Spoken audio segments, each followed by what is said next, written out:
থেকে বাঁচা সম্ভব নয়। আল্লামা মুফতি আমজাদ আলী সাহেব একটা কিতাবের মধ্যে লিখলেন বাহারে শরিয়া। এই কিতাবের মধ্যে লিখতে যা বললেন, মৃত্যুর যন্ত্রণা বিষয়ে বলতে যা বললেন, কোন মানুষ যখন সাধারণ মৃত্যুবরণ করে এই 70টা তাজা উটের গায়ের চামড়া সবাই না করিয়া উল্টো দিকে টান দিয়া লবণ আর মরিচ লাগাই দিলে যতটুক যন্ত্রণা হয় এর চাইতে 70 গুণ যন্ত্রণা হলো একটা সাধারণ মৃত্যু। এখন আমরা যারা মরণকালে পায়খানা করে দিই, আমরা যারা মরণকালে প্রস্রাব করে দিই, আমরা যারা মরণের সময় চোখ দুটি বড় বড় হয়ে যায়, আমাদের যাদের মরণের সময় জিহ্বা বাইর হয়ে যায়, তাদের মৃত্যুটা কত কঠিন হয়। আল্লাহ আল্লাহ জোরে জোরে চিল্লায় বলা যাবে না আল্লাহু আকবার। আমার মরণ আসিবে কখন কেউ তো জানি না।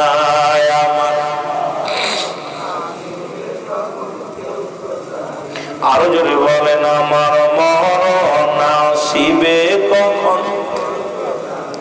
এ আমি চলে যাব, আমায় তোমরা ভুইলা যাইও না। আমি চলে যাব না, আমার মরণ আসিবে যখন কেউ তো জানি না। আমার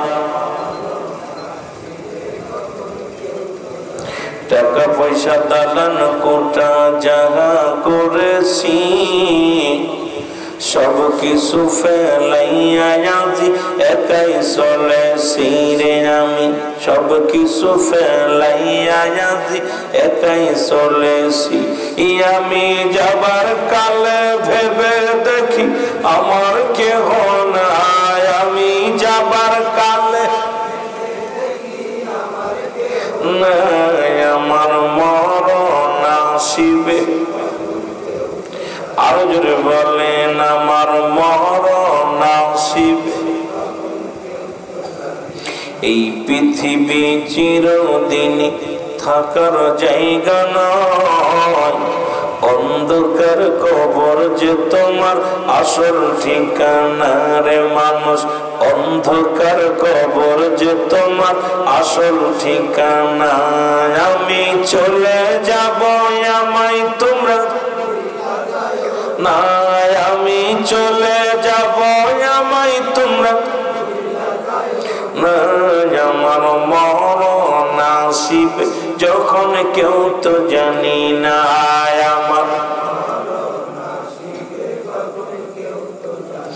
এ দুনিয়ার মুসলমান শোনো, কখন কার মরণ হয়ে যায় কেউ বলতে পারি না।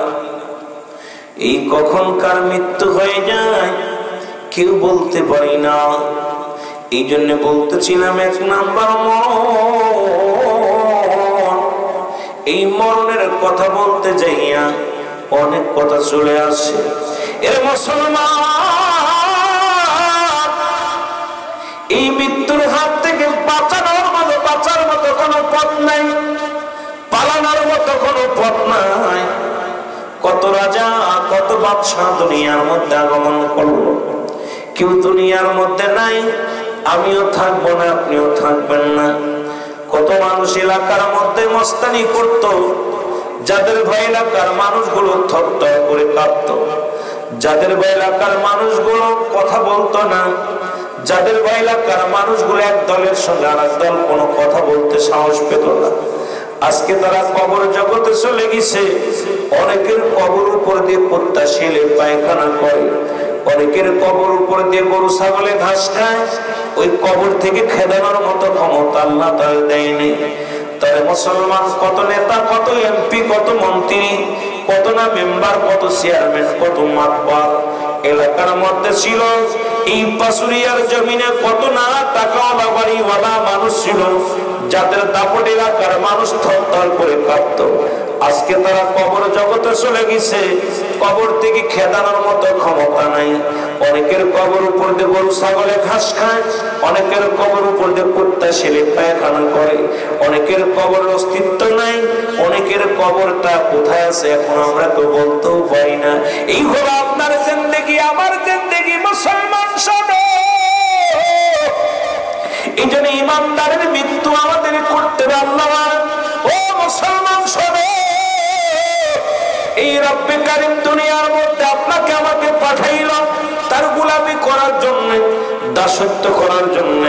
এই দুনিয়ার মধ্যে আসিয়া আমরা মন গড়া মতো চললাম, এই দুনিয়ার মধ্যে আসিয়া আমরা ইচ্ছা মতো চললাম। আমার বান্দা মুসলমান রব্বে কারীম এর দাবি করে আমার বান্দা এই দুনিয়ার মধ্যে সে ইবাদত বন্দেগী করবে, কিন্তু রব্বে কারীমের বান্দাগুলো যার যার চিন্তা তার নিয়ে বসে আছে। রব্বে কারীমের গোলামি বাদ দিয়া, রব্বে কারীমের দাসত্ব বাদ দিয়া ইচ্ছা মতো চলাফেরা শুরু করছে। জোরে বলেন ঠিক কিনা? আর একটু জোরে জোরে চিল্লায় বলেন ঠিক কিনা? ওরে যে কথা বলতেছিলাম, আদম আলাইহিস সালাম থেকে শুরু করে আখির নবী রাহমাতুল লিল আলামিন পর্যন্ত যত পয়গম্বর, যত নবী, যত উম্মত দুনিয়ার মধ্যে আগমন করলো, সবাই দুনিয়া থেকে বিদায় নিয়ে চলে গেছে, কেউ নাই। আমি আপনি কখন চলে যাই, কখন যেন মারা যায়, কখন যেন চলে যায়। একটা কথা বড় মনে পড়ে গেল, কথাটা না বললেই নাই রে মুসলমান। এই মৌতে কত মানুষ মারা যায়, ফেসবুকের মধ্যে দাদার মৃত্যু দেয়া লাশ দেখায় ছবি পোস্ট করে দিতেছি, বিদেশ থেকে ছবি পাঠাইতেছি, মৃত্যু লাশগুলো আমরা ফেসবুকের মধ্যে দিয়া কত উপহাস করতেছি। এই মরণের চিন্তা যদি কোনো মানুষের থাকতো, এই মানুষটা দুনিয়ার মধ্যে নামাজ ছাড়তে পারতো না।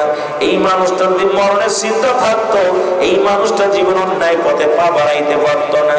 এই মানুষটার মরণের চিন্তা যদি থাকতো, এই দুনিয়ার মধ্যে কোনোদিন ভুল পথে পা বাড়াইতো না।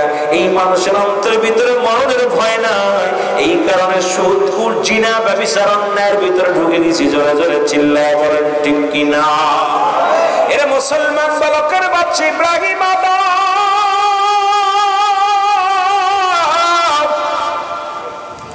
যিনি বালকের বাচ্চা ছিলেন, ইব্রাহিম আদম এই পৃথিবীর মধ্যে বিশাল সাম্রাজ্যের মালিক ছিলেন।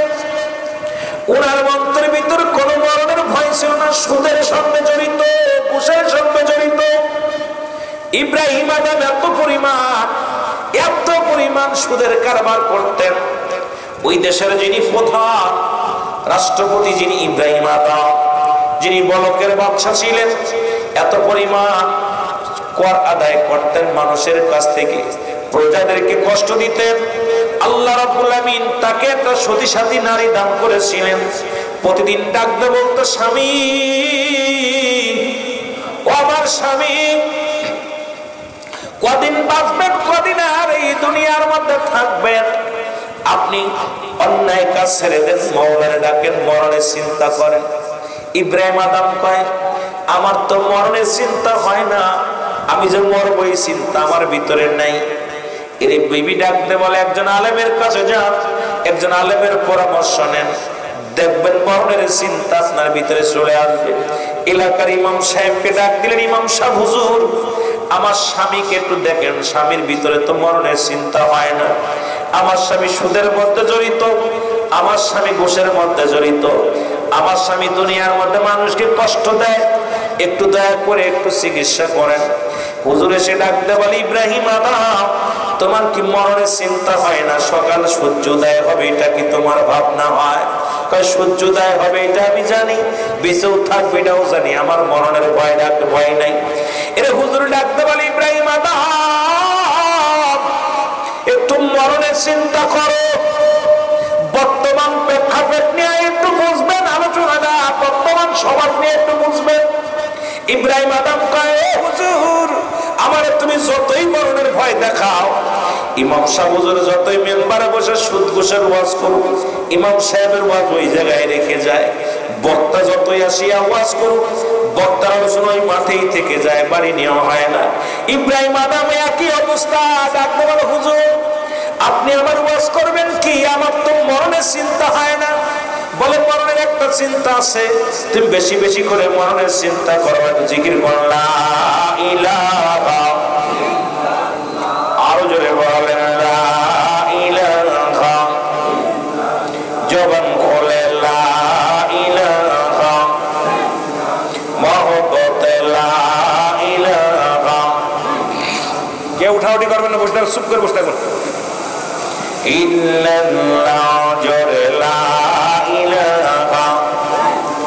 এইটা খুলে রাখবেন, প্রয়োজনে বৃষ্টি আসলে ভিতরে চলে যাবেন।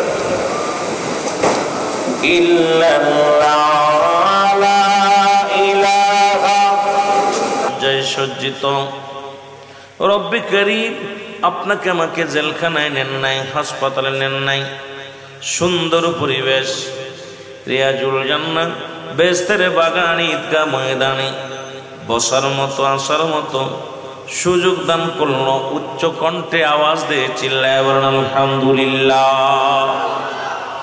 এ দুনিয়ার মুসলমান, যদিও লেখা আছে তাফসিরুল কোরআন মাহফিল, কোরআনের ভিতরে কোরআনটাকে নিয়ে বর্তমান সমাজের মধ্যে এই কোরআনটার ভুল ধারণা, কিছু কিছু আলেম ভাই রয়েছে তারা বলছে কোরআনের মধ্যেও ভুল আছে। তার মধ্যে ছোট্ট একটা আয়াত যেটা দেখেছিলাম আমাদের আপনাদের সন্তান ফয়সালের বড় ভাই, উনি আলোচনা করতে যেয়ে বলেছিলেন যে সূরাটা বর্তমান জামানার অসংখ্য আলেমরা বলছে এটা ভুল। এই সূরাটা জাল হাজাল সূরা, এই সূরাটা আমার দেশের অনেক সংখ্য মুসলমান, অসংখ্য মুসলমান ছোট্ট ছোট্ট সূরাগুলো মুখস্থ করেছে। সূরা ফাতিহা, সূরা ইখলাস, সূরা নাস, সূরা ফালাক, এই ছোট্ট ছোট্ট সূরাগুলো মুখস্থ করেছে। এখন ইহুদি নাসারাদের চক্রান্ত, মুসলমানদের ভিতরে যদি এই সূরাটাকে একবার যদি ভুল ধরায় দিতে পারি, তাহলে মানুষের ঈমান নষ্ট করার একটা বড় সুযোগ আসবে। সেই সূরাটার নাম হলো সূরা ইখলাস। আমার আল্লাহ বলেন, পড়েন বিসমিল্লাহির রহমানির রহিম। আল্লাহু আল্লাহু আহাদ, আল্লাহুস সামাদ, লাম ইয়ালিদ ওয়া লাম ইউলাদ ولم يكن له كفوا احد। জোরে বলা যাবে না মারহাবা। আল্লাহ বলেন, হাবিব আপনি জানিয়ে দেন আমি আল্লাহ। যারা চন্ড পূজা করে, যারা মন্দিরে যা পূজা করে, যারা দুনিয়ার মধ্যে মুসলমান দেবতা পূজা করে, এদের ধারণা এরা যদি এক আল্লাহকে স্বীকার করে, একমাত্র আল্লাহ প্রভুকে যদি স্বীকার করে, তাহলে তারা চন্ড পূজা করতে পারবে না, মন্দিরে যাইতে পারবে না, গির্জায় যাইতে পারবে না, মানুষ পূজা করতে পারবে না। কারণ তারা দুনিয়ার মধ্যে তারা জানে দুনিয়ার মধ্যে একমাত্র আল্লাহ ব্যতীত কাউকে সিজদা করা যাবে না। এই জন্য আল্লাহ পাক জানিয়ে দেয়, হাবিব আপনি জানিয়ে দেন। কাকে জানিয়ে দেন? আমার রসুলকে জানিয়ে দেন, আমার আল্লাহ রাব্বুল আলামিন। হাবিব আপনি ওদেরকে জানিয়ে দেন আমি আল্লাহ এই পৃথিবীর মধ্যে কাউরে জন্ম দিই নাই, কারো থেকে জন্ম নিই নাই। আসমান জমিনের মধ্যে আমার সমতুল্য সমকক্ষ আর কেউ নয়। সারা পৃথিবী আমার সমান মুখাপেক্ষী, আমি কারোর মুখাপেক্ষী নয়। সুতরাং রব্বে কারিমের গোলাম আমরা, জোরে জোরে বলেন ঠিক কিনা? অথচ সূরা ইখলাস নয় পৃথিবীর মধ্যে এই 114টা সূরার মধ্যে কোরআন, এই কোরআনুল কারীমের মধ্যে আজ পর্যন্ত একটা জেরের ভুল নাই, জবরের ভুল নাই। কোরআনুল কারীমের মধ্যে একটা নুকতার ভুল ধরার মতো ক্ষমতা কারোর নাই। কিয়ামত পর্যন্ত মুসলমান শুনে নাও, যত বৈজ্ঞানিক যত বই লেখাপড় বলছে, যদি ভুল হয় পরবর্তী ছাপার সময় শুধরিয়ে দেওয়া হবে, সংশোধন করে দেওয়া হবে। ওই যে কোরআন আছে আজ পর্যন্ত, এটা এমন কোরআন যার মধ্যে কোনো ভুল নেই। আমার আল্লাহ বলেন, যালিকাল কিতাবু লা রাইবা ফীহি। জোরে জোরে বলেন মারহাবা। আল্লাহ বলেন কোনো সন্দেহ নাই। কিসের মধ্যে? কোরআনের মধ্যে। কষ্ট হচ্ছে আপনাদের? কিসের মধ্যে সন্দেহ নাই? যে সন্দেহ আছে, আরো জোরে বলেন সন্দেহ আছে। কার কথা? আল্লাহ বলে এর মধ্যে কোনো সন্দেহ নাই। কিসের মধ্যে? কোরআনুল কারীমের মধ্যে কোনো জবরের ভুল নাই, কোনো জেরের ভুল নাই, কোনো সন্দেহ নাই। আর কোরআন সবার জন্য আসে নাই। আল্লাহ বলেন, হুদাল লিল মুত্তাকিন, একমাত্র আমি হেদায়েত প্রাপ্ত বান্দাদের জন্য আমি আল্লাহ কোরআন পাঠিয়েছি। এই জন্য কোরআনের পক্ষে থাকে একমাত্র হেদায়েত প্রাপ্ত বান্দা, কোরআনের পক্ষে থাকবে ইমানদারেরা, কোরআনের পক্ষে থাকবে মুমিনেরা, কোরআনের পক্ষে থাকবে দুনিয়ার যত আল্লাহওয়ালারা আর কোরআনের বিপক্ষে যাবে পৃথিবীর বড় বড় নাস্তিকেরা। জোরে জোরে চিল্লায় বলেন ঠিক কিনা? কোরআন তো সবার জন্য, কোরআন গোটা বিশ্ববাসীর জন্য আছে, গোটা কুল কায়নাতের জন্য আসছে। কিন্তু এই কোরআনটা একমাত্র মানবে কারা? হেদায়েত প্রাপ্ত বান্দা যারা। জোরে বলেন ঠিক কিনা? তবে এর মধ্যে আবার একদল আছে, আল্লাহ বলে মিনান নাস, মানুষের মধ্যে তারা বলবে আমান্না, তার ঈমান আনছে বিল্লাহি, আল্লাহর প্রতি, ওয়াল ইয়াউমিল আখিরাতের প্রতি বিশ্বাস স্থাপন করছে। ওমা হুম বিমুমিনিন, আল্লাহ বলে একমাত্র শুনে নাও, শুনেন, একদল বেঈমান মুনাফিক আছে। তারা বলবে আমরা রাসূলের দরবারে আমার নবী ডাকতে বলে না, আমার আল্লাহ ডাকতে বলে হাবিব, আপনার কদমের মধ্যে একদল মানুষ যাবে। না শব্দের অর্থ হলো মানুষ। ওই মানুষের মধ্যে একদল আপনার কদমের মধ্যে যাবে। তারা বলবে আমরা ঈমানদার, আমরা মুত্তাকিন, আমরা মুমিন। আদু তারা মুমিন নয়, তারা মুত্তাকিন নাই। আমি এদের জন্য রেখে দিলাম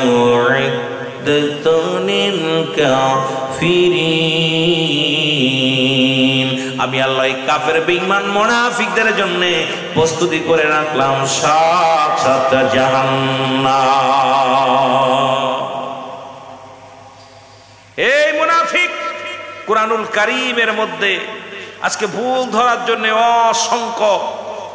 অসংখ্য নাস্তিকের দালালেরা, অসংখ্য মুনাফিকেরা উঠে পড়ে লাগছে কোরআনের ভুল ধরার জন্য। এই কোরআনের আপনাদের সন্দেহ আছে? কোরআনের মধ্যে ভুল আছে? কার কার সন্দেহ আছে? কোরআনের মধ্যে ভুল আছে কারোর বিশ্বাস হয়? আরো জোরে বলেন বিশ্বাস হয়? যত বইগুলো পড়লাম, যতগুলো বই পড়লাম, কত গান আসলো দুনিয়ার মধ্যে, কত সুন্দর সুন্দর সিনেমার গান, ডিজে গান, কত ভালো ভালো গান আসলো, যে গানে মানুষকে পাগল করলো। 2 দিন 4 দিন 1 মাস পরে আর তার প্রতি মানুষের চাহিদা থাকে না, ভালো লাগে না। কিন্তু সূরা ফাতিহা ওই যে নাজিল হওয়া পর থেকে ইমাম সাহেব পড়ে বিসমিল্লাহির রাহমানির রাহিম, আলহামদুলিল্লাহি রাব্বিল আলামিন, আর রাহমানির রাহিম, মালিকি ইয়াউমিদ্দিন। যত পড়ে ততই মজা লাগে সূরা ফাতিহা। এই যে এমামের চৈতন্য ইমামের ভালো লাগে, এই হুজুরের লাগে ওই হুজুর পড়লে আরো ভালো লাগে। যত টান দেয়, যত সুন্দর সুর দেয়, যত মজা মেরে পড়ে ততই মজা লাগে। কেউ বলে না আজ পর্যন্ত সূরা ফাতিহাটা পড়িস না, সূরা নাস পড়িস না, সূরা ফালাক পড়িস না। কারণ এই সূরাগুলো যত পড়ে আমাদের বাজানেরা, এই হাফেজ সাহেব পড়লে আর এক হাফেজরে ভালো লাগে, এই চাইতে আরেকজন পড়লে আরো মজা লাগে। কারণ যত শুনি ততই মজা লাগে। আর গান বাজনা পৃথিবীর মধ্যে যত আসলো, পৃথিবীর মধ্যে যত ডিস্কো গান আসুক আর যতই মজার গান আসুক, 1 দিন 2 দিন ভালো লাগে, বাকিগুলো শুনলেই কয় বন্ধ করার ভালো লাগে না। কিন্তু কোরআন একমাত্র রব্বে কারিমের দাম। জোরে জোরে চিল্লায় বলেন ঠিক কিনা? তো যদি তাই না কথা, রাহমাতুল লিল আলামিন কোরআনুল কারীম তেলাওয়াত করেন, আর এই তেলাওয়াত শুনে মক্কা মদিনার মানুষেরা ঘরে থাকতে পারে না। হুতবা সাহেব আবু জাহেল আবু সুফিয়ান রাসূলুল্লাহ কোরআন পড়ে বিসমিল্লাহির রাহমানির রাহিম, ইন্নাল্লাযীনা ক্বালু রাব্বুনাল্লাহু সুম্মা ইসতাকামু তাতানাজ্জালুল মালাঈকাতু ওয়াল্লাহ।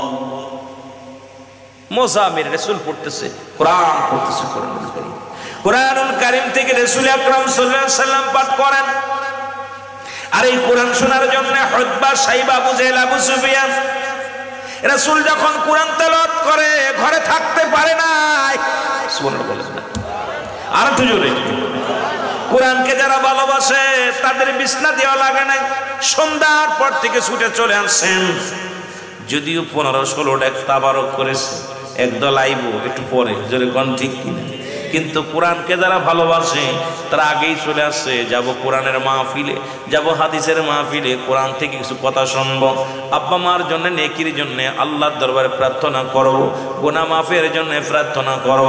যেমন আদম আলাইহিস সালাম ভুল করে কেঁদেছিলেন, রব্বানা জালামনা আনফুসানা ওয়া ইল্লাম তাগফির লানা ওয়া তারহামনা লানাকুনান্না মিনাল খাসিরিন। আমার সাথে বলেন, রব্বানা জালামনা আনফুসানা ওয়া ইল্লাম তাগফির লানা ওয়া তারহামনা লানাকুনান্না মিনাল খাসিরিন। আজকে যারা আছেন কত গুনাহ করেছেন, রব্বে কারিমের কাছে কান্দার দরকার আছে কিনা?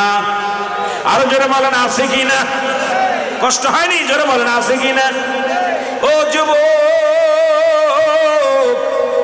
গভীর মনোযোগ দিলের কান্ডা লাগায় শোনো। উতবা সাইবা মুজাইল আবু সুফিয়ান তারা পাগলের মতো চলে আসলেন, এসে রাসূলুল্লাহর কুরআনুল কারীম শুনতে লাগলেন। উতবা আবু জাহেল রে, এটা কোনো মানুষের কোনো বানানো লেখা কিতাব নয়, এটা মানুষের লেখা নয়, পৃথিবীর জিনপুতের লেখা নয়, এর রব্বে কারিমের দান, এর রাহমাতুল লিল আলামিন। যখন কোরআন তেলাওয়াত করে আমরা ঘরে থাকতে পারি না, এত মজা, এত মহব্বত লাগে, এত ভালো লাগে। চার বন্ধুর লগে উতবা সাইবা আবু জাহেল আবু সুফিয়ানের লগে দেখা, আল্লাহু আকবার বলেন না। চার বন্ধুর লগে দেখা হলো, চারজন বলে তুমি না মুহাম্মাদের শত্রু, মুহাম্মদ তোমার শত্রু? বলে শত্রু আমি জানি, আরে মুহাম্মদ যখন কোরআন তেলাওয়াত করে আমি ঘরে থাকতে পারি না। আবু জাহেল কয় মুহাম্মদ যখন কোরআন তেলাওয়াত করে ঘরে থাকতে পারি না। আবু সুফিয়ান কয় মুহাম্মদ যখন কোরআন তেলাওয়াত করে ঘরে থাকতে পারি না। চার বন্ধু প্রতিজ্ঞা করলো হাতে হাত রেখে, আজ থেকে আমরা কোরআন পড়বো না, কাউকে শুনতেও দিব না, আমরা নিজেরাও শুনবো না, কাউকে শুনতে দিব না। আল্লাহু আকবার।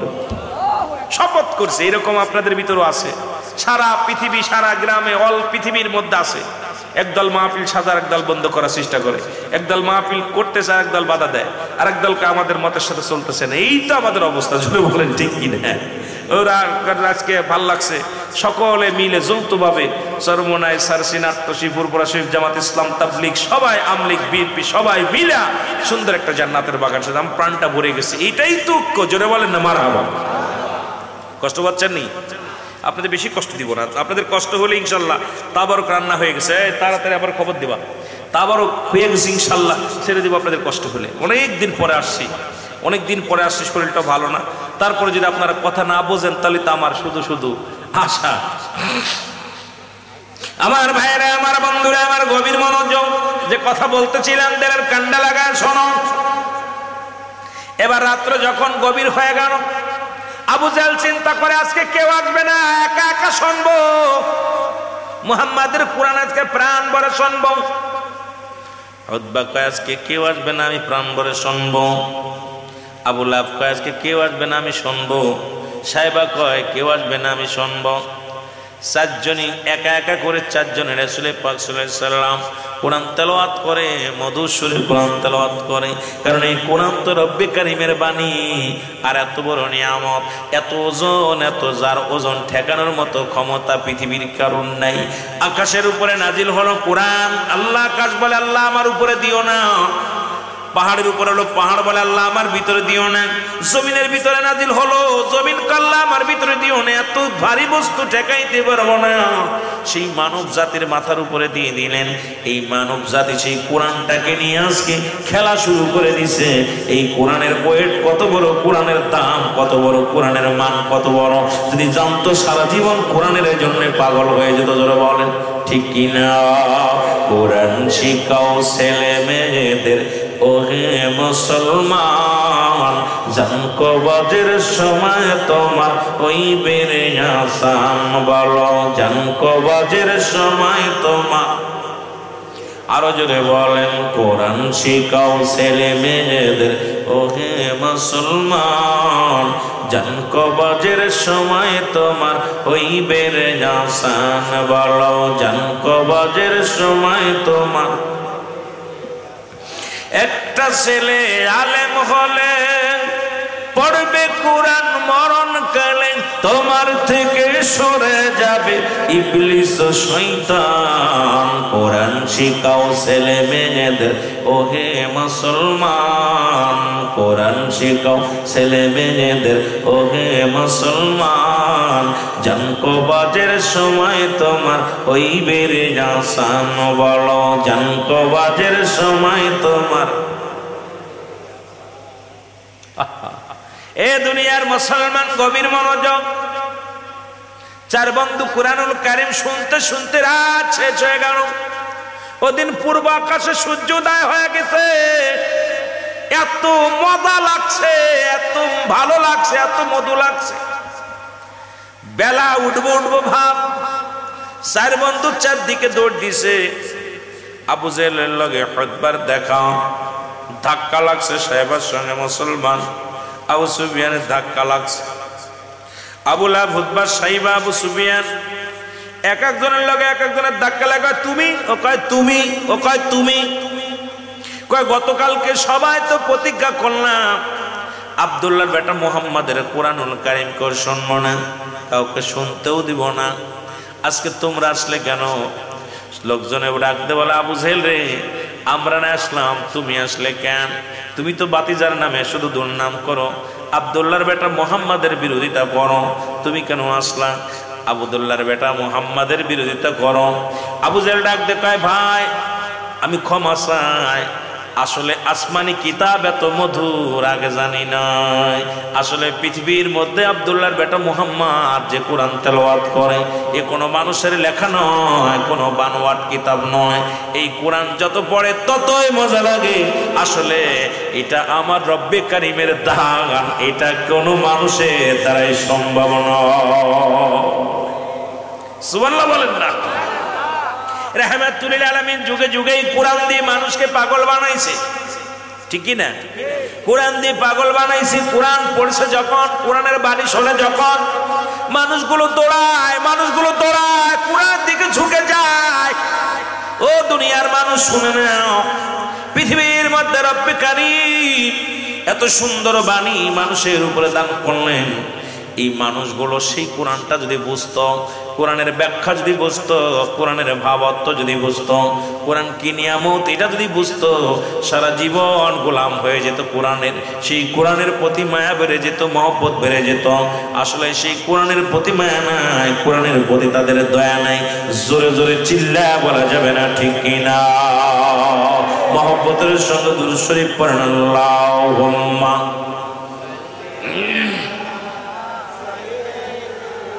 জোরে, মাওলানা মুহাম্মদ। রাহমাতুল লিল আলামিন কুরআনুল কারীম তেলাওয়াত করতেছেন। বিধান, ইসলামের বিধান, পর্দার বিধান। সাগে মদিনা লা ইলাহা, আরো জোরে লা ইলাহা। ভয় নাই ভাই, মরণ আইলে ঘরেও যে মরণ হইব।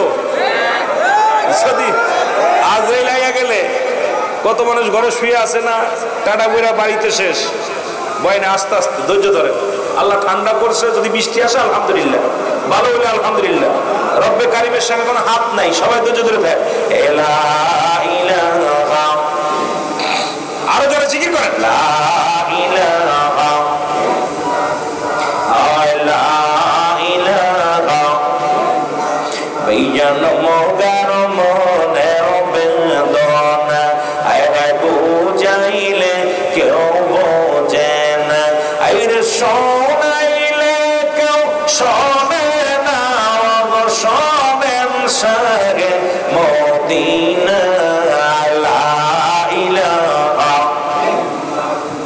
আরো জোরে লা ইলাহা, মহব্বত লা ইলাহা, লা ইলাহা মুহাম্মাদুর লা ইলাহা, আরো জোরে লা ইলাহা। জিকির করতে করতে মরণ হবে, লা ইলাহা, আরো জোরে লা ইলাহা।